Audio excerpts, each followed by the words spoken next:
the program that we're building, and I would like to emphasize that this is an emerging, developing program called CHIP. So CHIP stands for Carolina Health Informatics Program. And the word health is kind of important in the sense that we model ourselves, we compare ourselves to peer programs, for example, the program that Jim has talked about at Columbia, Biomedical Informatics Program in Columbia, or the Biomedical Informatics Program in Stanford, or the Biomedical Informatics Program at Utah. And if you look at the top programs, the Oregon Health Science University program, Biomedical Health Informatics, those programs that I'm mentioning are generally considered top-notch programs, and we want to develop, we aspire to eventually, something that matches that kind of a program.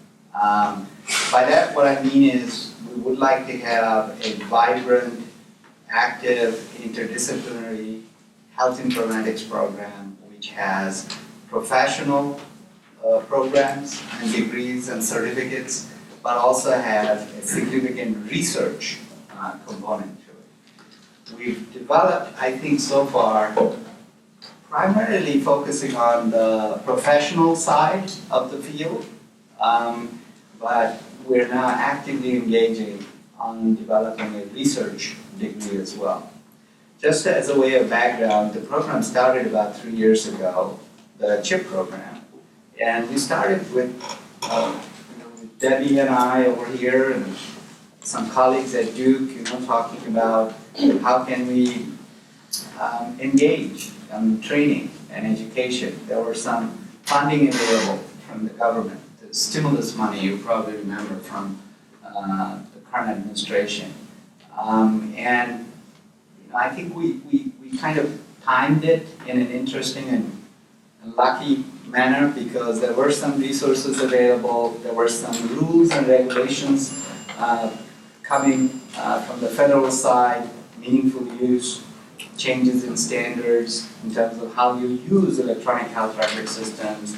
I think all of that kind of converge to boost the, I think the development of the program. And at the beginning, 3 years ago or so, we said, how can we get this started quick, fast, rather than, spending years trying to plan, organize a degree program, which does take years, that we eventually found out. So we started with certificate programs. We started with 3 certificate programs.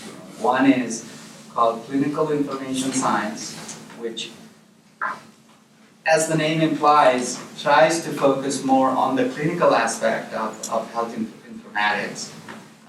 We have one in public health and one based in nursing. And those 3 together helped us kind of put a foundation underneath the program and kind of get it started. Those certificate programs, graduate certificate programs, provided us a basis to seek funding, and we did end up getting Health and Human Services funding for scholarships for students primarily. And it helped us at a very sort of early stage of the program to recruit students. I don't know if there are any, I think Oren probably got some money from the Health and Human Services grant. There are some CHIP students who we could recruit and provide support for. So that really, I think, was a very important time for us.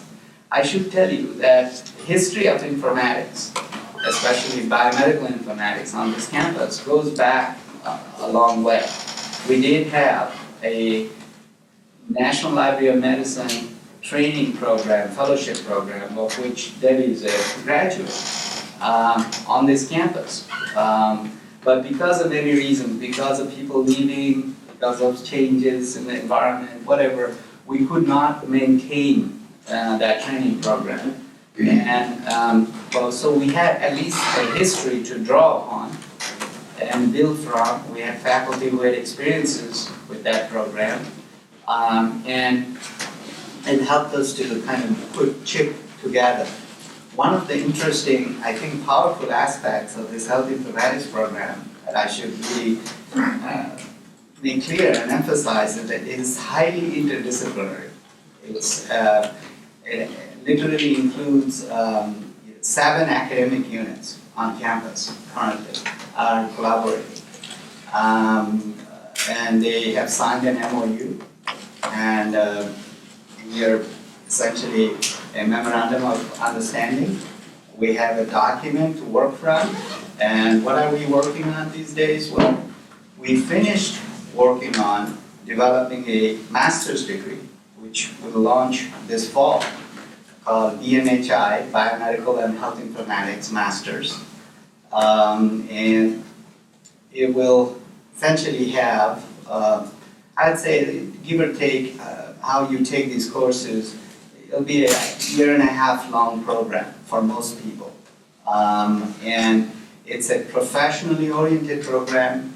It was developed with the eye toward essentially kind of like a terminal master's degree, something that stands on its own.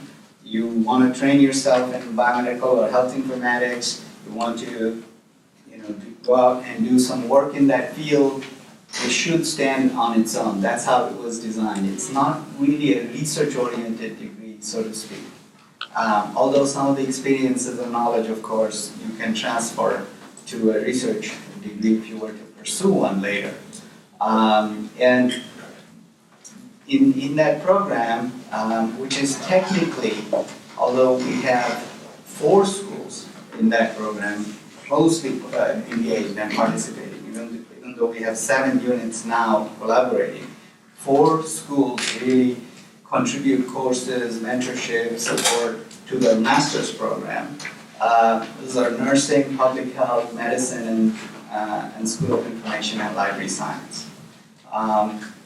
Those 4 schools kind of own the curriculum and the content, the intellectual content, if you will, but the graduate school administers, if you will, that BMHI program. Graduate school was a very, I think, useful partner, because you can imagine with multiple academic units, we needed a kind of a neutral ground to develop the program and not get into the debates about, okay, who really owns it? Which school's name goes on the certificate? And I can tell you 4 schools' name will go onto that certificate. And it was developed with that agreement that we are equal partners and we're going to work together. Since we finished working on that master's program, from last year we started working on a PhD program, a doctoral program, and it's in planning stage. And for the PhD program, we broadened that 4 unit to include College of Arts and Sciences, dentistry, and pharmacy. So basically, we have all the health affairs schools. The College of Arts and Sciences, really, the closest partner there for us is computer science. So we have representatives now from those 4 schools, the 3 additional schools, working together for the PhD program. And the plan, if everything works out, who knows, we can't quite predict these things, is to have a so-called phase 1, Appendix A plan submitted by the end of this year. And then, depending on how things move, maybe in 2015, if everything sort of falls into place, works out according to plan, maybe by 2015 fall, we'll have a program, PhD program. We'll see. But that's the plan for now. I'm going to finish up by saying it's really exciting to work on something like that, and now we have you as a partner. I think that partnership came along because we thought we needed a home for the research activities. We thought we had,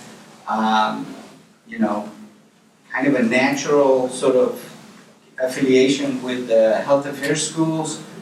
Health science library is right here, close to all of these schools, and having that proximity and connection would, I think would foster a lot of collaborations. We do know that we've had, at least with SILS and perhaps with a few other schools also, that you've had research projects and collaborations before. And our hope, as Jim has said, is to grow that kind of collaboration, to have more research and more hands-on types of activities with students, with faculty. Part of it is to make the space we have here, maximally useful. I think for people to gather, to interact, to take advantage of the information, the colleagues that we have here. And I think with the research focus, I think it's natural to have this collaboration with the library. And I think that's something we really look forward to developing further.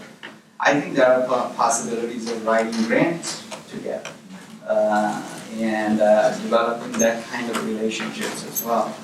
So I would just stop here. I would request my colleagues to add their sort of perspectives and angles to that. Thank you very much.